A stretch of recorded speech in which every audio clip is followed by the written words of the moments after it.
Samantala, upang maisulong ang tamang kaalaman sa cardiac emergencies, pinagting ng Quezon City LGU ang pagtuturo sa tamang pagsasagawa ng CPR.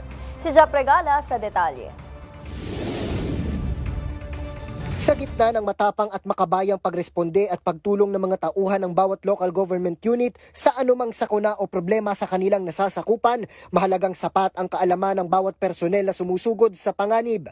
Ito ang layunin ng Sagip CPR Campaign Program na isinagawa sa pangunguna ng Belkens Pharma at Quezon City Disaster Risk Reduction Management Office.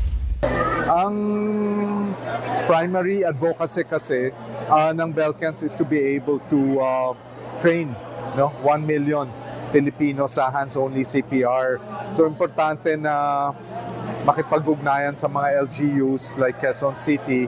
So in the last year or so, we have had about more than 50 rollouts na all over the country.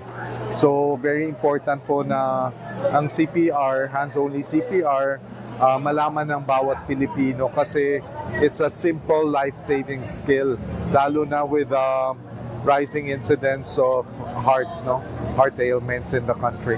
Inilunsad din sa programa ang pagsasagawa ng hands-only cardiopulmonary resuscitation sa ilalim ng Not All Heroes Wear Capes initiative ng Belkens. Ito rin ang kauna-unahang LGU na naging partner ng kumpanya para sa inisyatiba. Dito, itinuro sa mga tauhan ng QCDRRMO ang tamang pagsasagawa ng CPR sa oras ng pangangailangan. Ito'y para maisulong din ang pagpapalawak pa ng kaalaman ng bawat isa sa emergency situations at healthcare education. Itinuro rin sa programa ang tamang paggamit ng Automated External Defibrillator o AED upang mapadali at mas mapabilis ang pagliligtas sa bawat nangangailangan ng tulong.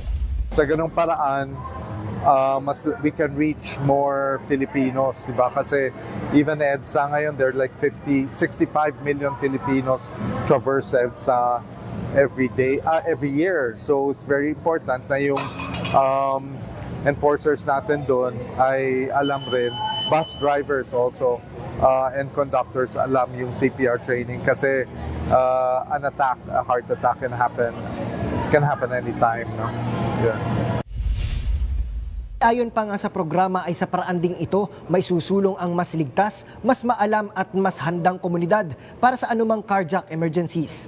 Mula rito sa Quezon City para sa totoong balita sa bagong Pilipinas, Jap Regala, 13 sa tanghali ng Congress TV.